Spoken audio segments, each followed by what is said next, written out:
ലോകത്തെ മുഴുവൻ നിയന്ത്രിക്കുന്ന ഒരേ ഒരു സൂപ്പർ പവറാണ് അമേരിക്ക എന്ന മിഥ്യാധാരണ ഇവിടെ തകരുകയാണ്. ലോകത്ത് എവിടെ യുദ്ധമുണ്ടായാലും അവിടെ എല്ലാം ഇടപെടാനുള്ള അമേരിക്കയുടെ ശേഷി അവസാനിച്ചിരിക്കുന്നു എന്ന് വേണം കരുതാൻ. തായ്വാന് നൽകാനിരുന്ന $1400 കോടി, അതായത് ഏകദേശം 1,10,000 കോടി രൂപയുടെ ബ്രഹ്മാണ്ഡ ആയുധ കരാർ അമേരിക്ക പെട്ടെന്ന് മരവിപ്പിച്ചിരിക്കുകയാണ്. അമേരിക്കൻ നാവികസേനയുടെ ആക്ടിംഗ് സെക്രട്ടറി ഹങ് കാവോ ആണ് ഈ കാര്യം വ്യക്തമാക്കിയത്. ഇറാനുമായുള്ള അടുത്ത ഘട്ട യുദ്ധത്തിന്, അതായത് ഓപ്പറേഷൻ സ്ലഡ്ജ് ഹാമർ എന്ന അമേരിക്കൻ സൈനിക നീക്കത്തിന് ആയുധങ്ങൾ സംരക്ഷിക്കേണ്ടതുണ്ട് എന്നതാണ് ഇതിന് കാരണമായി അമേരിക്ക പറയുന്നത്. എന്നാൽ ദിവസങ്ങൾക്ക് മുൻപ് അമേരിക്കൻ പ്രസിഡന്റ് ഡൊണാൾഡ് ട്രംപും ചൈനീസ് പ്രസിഡന്റ് ഷീ ജിൻപിങ്ങും ബെയ്ജിംഗിൽ വെച്ച് സുപ്രധാനമായ ഒരു കൂടിക്കാഴ്ച നടത്തിയിരുന്നു. ഈ ചർച്ചകൾക്ക് തൊട്ടു പിന്നാലെയാണ് തായ്വാനെ കൈവിടാനുള്ള അമേരിക്കയുടെ ഈ പിന്മാറ്റം. ശ്രദ്ധിക്കേണ്ട മറ്റൊരു കാര്യം, ഈ വലിയ കരാർ മരവിപ്പിച്ചതിനെ കുറിച്ച് തായ്വാന് യാതൊരു ഔദ്യോഗിക അറിയിപ്പും അമേരിക്ക ഇതുവരെ നൽകിയിട്ടില്ല എന്നതാണ്. അമേരിക്കയുടെ ഔദ്യോഗിക വിശദീകരണത്തിന് പിന്നിലെ ഇരട്ടത്താപ്പാണ് ഇവിടെ വ്യക്തമാക്കുന്നത്. ഇറാനിലെ യുദ്ധത്തിന് ആവശ്യത്തിന് ആയുധങ്ങൾ തങ്ങളുടെ പക്കൽ ഉണ്ടെന്ന് അമേരിക്കൻ പ്രതിരോധ വകുപ്പായിട്ടുള്ള പെന്റഗൺ തന്നെ അവകാശപ്പെടുന്നുണ്ട്.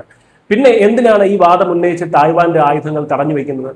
ചൈനയുമായുള്ള വിലപേശലിന് തായ്വാനെ ഒരു കരുവാക്കി മാറ്റുകയാണോ ട്രംപ് ചെയ്യുന്നത്? ഈ ചോദ്യങ്ങൾക്കുള്ള ഉത്തരം അമേരിക്കയുടെ പ്രതിരോധ നിർമ്മാണ മേഖലയുടെ പരിമിതികളിലാണ് ഒളിഞ്ഞിരിക്കുന്നത്. ഉക്രൈനിലും മിഡിൽ ഈസ്റ്റിലും പസഫിക് സമുദ്രത്തിലും ഒരേ സമയം സൈനികമായി ഇടപെടാൻ അമേരിക്കൻ ആയുധപ്പുരകൾക്ക് ഇപ്പോൾ ശേഷിയില്ല.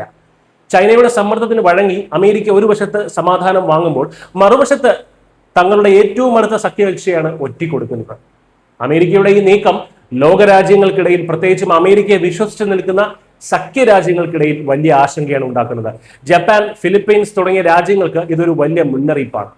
അമേരിക്കയുടെ സുരക്ഷാ വാഗ്ദാനങ്ങൾ അവരുടെ ആയുധപ്പുരകളിലെ സ്റ്റോക്കിനെയും അപ്പോഴപ്പോഴുള്ള അവരുടെ ഭൗമരാഷ്ട്രീയ താല്പര്യങ്ങളെയും ആശ്രയിച്ചിരിക്കും എന്നാണ് ഇതിൽ നിന്നും വ്യക്തമാകുന്നത്.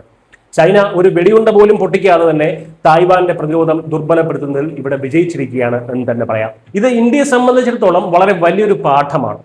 ഇന്ത്യയുടെ പ്രതിരോധ ആവശ്യങ്ങൾക്ക് അമേരിക്കയോ മറ്റു പാശ്ചാത്യ രാജ്യങ്ങളോ അല്ലെങ്കിൽ റഷ്യയെ പോലും പൂർണ്ണമായി ആശ്രയിക്കുന്നത് എത്രത്തോളം അപകടകരമാണെന്ന് ഇത് കാണിച്ചു തരുന്നു.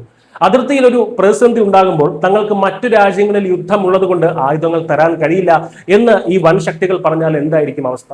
ഇന്നത്തെ ഏറ്റവും അത്യാവശ്യക്കാരനായിട്ടുള്ള സുഹൃത്ത് നാളത്തെ വലിയൊരു ബാധ്യതയായി മാറും. അതുകൊണ്ട് തന്നെ പ്രതിരോധ മേഖലയിൽ സ്വന്തമായി ആയുധങ്ങൾ നിർമ്മിക്കുക, തന്ത്രപരമായിട്ടുള്ള സ്വയം ഭരണാധികാരം എന്ത് വില കൊടുത്തും നിലനിർത്തുക എന്നത് ഇന്ത്യക്ക് അത്യന്താപേക്ഷിതമാണ്. വൻ ശക്തികൾക്ക് ഒരിക്കലും സുഹൃത്തുക്കളില്ല. അവർക്ക് അവരുടെ താല്പര്യങ്ങൾ മാത്രമാണുള്ളത്. തങ്ങളുടെ ആയുധങ്ങൾ കുറയുമ്പോൾ അവർ ആ സ്വന്തം താല്പര്യങ്ങൾക്ക് മാത്രമേ മുൻഗണന നൽകൂ എന്നതാണ് ഇതിൽ നിന്ന് നമ്മൾ ഉൾക്കൊള്ളേണ്ട ഏറ്റവും വലിയ പാഠം.